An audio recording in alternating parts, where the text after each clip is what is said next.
and welcome back.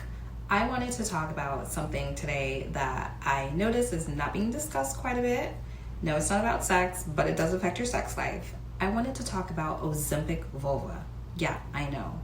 This is when women are noticing that they're getting a saggy front, saggy vulva because they are taking GLP-1s. And it's not because of the medication itself, it's how the medication works. I've seen some doctors talk about this, but what they are failing to address is the pelvic floor issue and how this directly affects your vaginal health, your pelvic health, and your sex life. So I am here as the physical therapist, the pelvic floor physical therapist, to talk about the ways in which GLP-1s are affecting your pelvic health, your sexual life, and what you can do about it.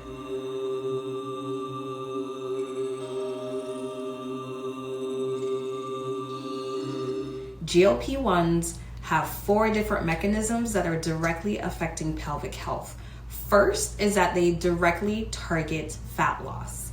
And that fat loss is good in the areas that you want it, but it's not necessarily great for the areas you don't want it, which happens to be the area around your vagina. It is full of fat tissue. So that's the first thing. 2, the GLP-1s are affecting your hormonal balance because fat is a storage area and production for estrogen. So when your body is losing estrogen, when you're in perimenopause or menopausal, your body has to rely on fat tissue for superficial or peripheral estrogen. And when you don't have that because you're losing fat in addition to losing estrogen in general, it's going to affect your hormonal balance. 3, it's affecting your dehydration, or it's causing dehydration because GLP-1s not only suppress appetite, they suppress your thirst, which can lead to dehydration, which can cause dryness throughout the body, including your vagina. And then the last one is the loss in muscle tone. If you are not adequately building muscle tone by taking in protein and doing resistance training, you're not only losing fat, but you're also losing muscle tone. All of those 4 factors can affect your pelvic health. So let's talk specifically about what it means to lose fat very quickly and how that affects your pelvic and your sex life. So when you lose fat rapidly, you end up with sagging skin. And that is where the term Ozempic vulva comes from. Women are noticing that the front of their pelvis is a little more saggy with extra skin. And they're noticing there's sagging in their vulva. If you didn't know, you are today years old when you're learning that your labia majora and the area around the front of your pubic bone or the front of your vagina, what some people call it, it's really just your vulva. But you might be noticing sagging or loose skin in that area because you're losing fat so rapidly. Anyone who's lost a significant amount of fat in a short period of time knows that that's excess skin is an issue. And that's why losing weight slowly, or some people use fasting and a biological process called autophagy, where the body actually eats away and gets rid of the excess skin. That can be done naturally, but some people are doing that via surgery. Vaginal rejuvenation is a thing because people are very self-conscious about how they look. So the saggy front or the saggy vulva can be very troublesome for some people. And listen, no offense to you if that is something that you don't like and you want to fix, but if you do want to fix it, something to be concerned about is taking GLP-1s that's going to result in rapid weight loss and leading you to having a saggy front or Ozempic vulva, right? What can we do about that? You just kind of have to know that it's going to be a side effect, right? Your labia majora, and as I said, the front of your vagina, the technical term for it is mons pubis. It's just the actual front of your pubic bone. If you were to take your hands and place them on your pubic bone, you can feel the squishiness. There is a fat pad underneath that, and there's a fat pad within your labia majora, and those are your big lady lips. That's literally what labia majora means. It's large lips. If you do lose that, you end up with a labia minora, the inner lips, the smaller lips, sometimes looking bigger because you've lost the fat pad in the outer lips. And that is important because it provides cushioning and support against friction. Friction from clothing, friction from sitting, friction from doing things like riding a bike, and yes, friction from sex as well. So without that cushioning, you end up having a little bit more friction and a little bit more irritation. Some women are noticing that sex now becomes painful. Sitting is quite uncomfortable because it just feels a little too bony in the area. What else? Some people are noticing discharge or changes in discharge, vaginal dryness. There's a whole host of symptoms that can show up. And these symptoms look a lot like perimenopausal symptoms.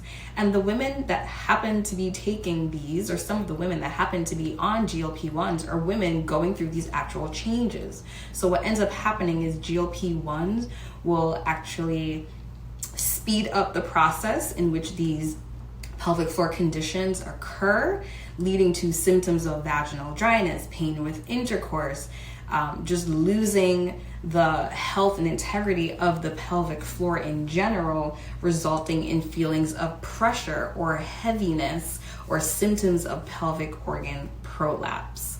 So just something to be aware of if you are on GLP-1s, that you're going to lose the cushion, support, and the protection of the fatty area around your vagina and around your vulva. Now let's talk about the hormonal piece. So fat is a metabolically active part of your body, meaning it has a purpose, right? It is storage center for your estrogen, and it's also where estrogen is produced.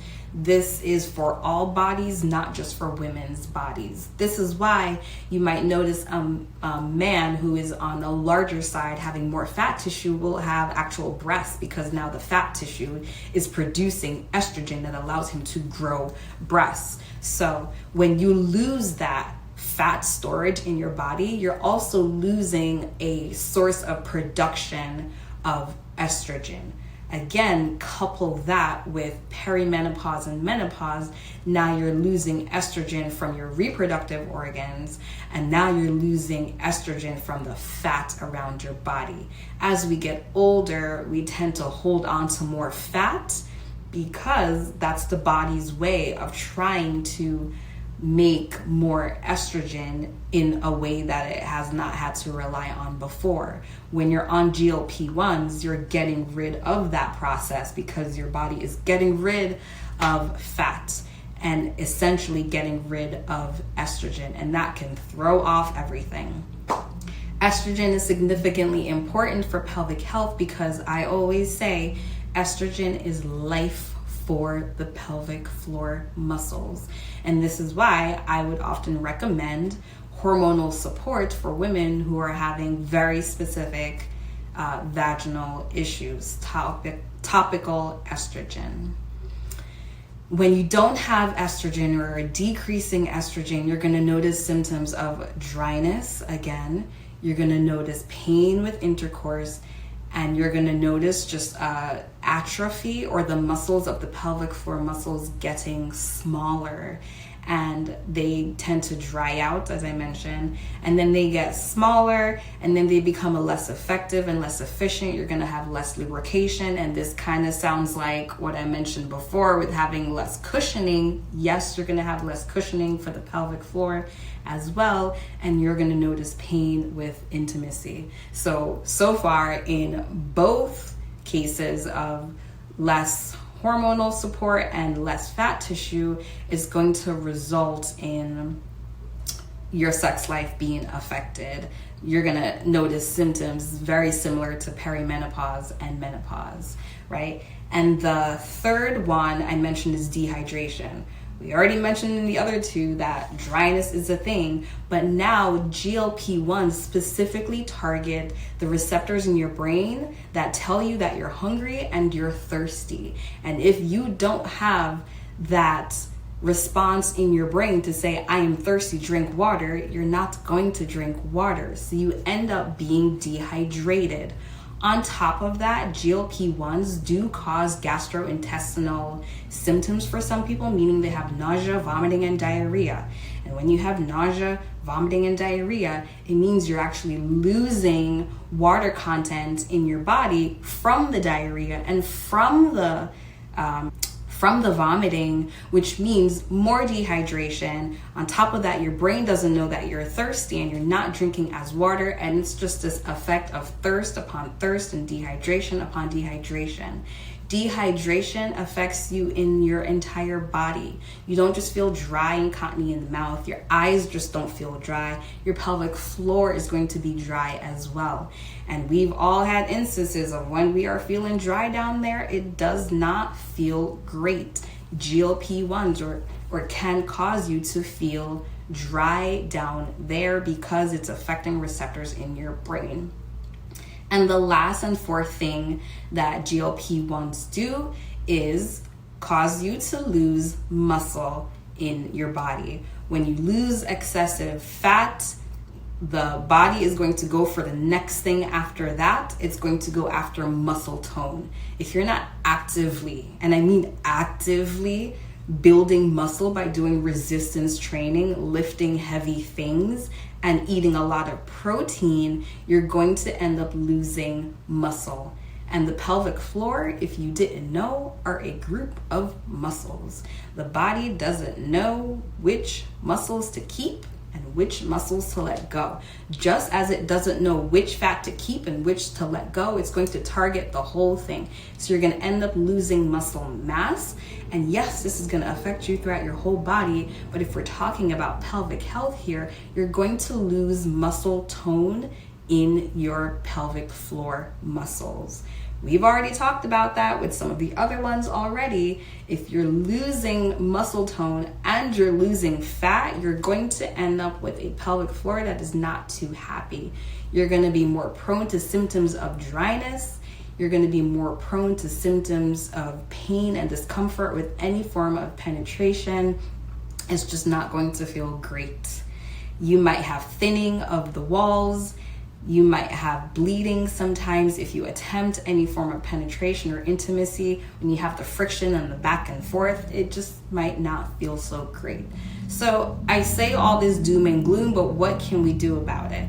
Well, if you're losing muscle tone, you can use something, and I mentioned it before, you can use a moisturizer to keep things a little bit moist down there, but you could also use topical estrogen, which is going to replace the estrogen that you may have lost. And this estrogen does not go throughout your body. It stays pretty local at the pelvic floor, and it gives life again. It's like what has been dry is now moist and revitalized once again. It will put the moisture and the lubrication and the health and the tone and the strength back into the muscles. In addition to something else you can do, pelvic floor physical therapy. I cannot stress this enough. Not just because I'm a pelvic floor physical therapist, but there are pelvic floor occupational therapists. Just pelvic floor therapy with whomever you can find. Some of us do it virtual and some of us do it in person. Find the person who can help you assess what's going on with your pelvic floor. And to even teach you, one of the next things I'm going to suggest is pelvic floor specific exercises. They are sometimes known as Kegel exercises. You will probably not hear me mention that word again because I call them pelvic floor exercises. If you want to know why I don't refer to them as that name anymore, you can read that in my Substack. It's called pressure down there. I maybe written maybe 1 or 2 articles as to why we don't call it that. But anyway, pelvic floor specific exercises will bring blood flow to the exact area where you need it to. And bringing blood flow to the area will increase the muscle bulk and volume and lubrication and moisture and all of the great things that the pelvic floor needs. And then if you're not feeling thirsty, but we know that GLP-1s are targeting your thirst receptors, you're gonna have to be a little more proactive about getting fluid. The general recommendation that you hear other pelvic floor therapists throw out there is half your body weight in ounces, with at least 2/3 of that being pure water. I will say that I am a big fan of structured water, and structured water is not just pure water. Structured water has other minerals and components into it that actually force the water into your cells. I often hear people say, I drink water and it goes right through me. That's because there's nothing in the water that's forcing it through osmosis to go into your cells. That might be a little too much science for you. I used to be a science teacher, but just know that you need something in your water to push the water into your cells. What specifically that is up to you. Some people add fruits and veggies to their water. Some people add electrolytes to their water. Some people just add salt and a little bit of sugar to their water. You just need something in your water that's going to force it to enter into your cells. That's structured water. I am a big fan of okra water, which I also wrote about on my Substack. And if you can't stand the texture, I understand. I used to be one who could not stand the texture of eating okra and not drinking it, but now I am a big fan because I know the benefits of it, and it gives you slip, and I mean slip, for when you need it. If you can't tolerate that, there's also slippery elm, and there's also marshmallow root. But as I said, you don't even have to do that. You can just add some fruits, add some veggies, or add electrolytes to your water for structured water. And because your brain doesn't know that you're thirsty, you might have to set a timer to drink water because you're not going to feel the sensation of thirst. So set a timer for when to drink water to make sure that you're actually getting it. I recommend starting early in the morning and then tapering off into the evening just to make sure. And remember, it's half your body weight in ounces, with about 2/3 of that's supposed to be pure water. But again, I do love me some structured water. So I think that's all I have to share. Oh, I forgot, lifting heavy things so that you don't lose muscle mass. Get an exercise program, or get on an exercise program where you're going to lift heavy. And if you are perimenopausal or postmenopausal, we tend to lose estrogen already, which significantly affects our bone mass. And guess what helps that, y'all? Lifting heavy. So lifting heavy is, one, it's going to protect your bones, and it's also going to help maintain your muscle mass that you would be losing if you are on GLP-1s. So hopefully that is helpful for you. Drink water, lift heavy things, try a moisturizer vaginally or estrogen topically that your OBGYN can prescribe, and time your water drinking. I think that is it. Oh, and as far as the losing the cushion for the push-in part, because you don't have the fat pad at the labia majora and over the mons pubis, I recommend using lubrication. I said in my last video, a WAP comes and goes, and that is still applicable here as well. Use lube, a good quality lube. Water-based is going to be good for just about everything, including toys and condoms. Oil-based is going to give you the most slip, but you cannot use it with condoms. And silicone is going to give you a little bit more slip than water and last a little bit longer, but it is not safe to use with anything that is also silicone based, like your toys. So That is all. If you have any questions, let me know. Did anything about this surprise you? And what are you going to try today so you don't lose your WAP or your cushion? Let me know. Thanks.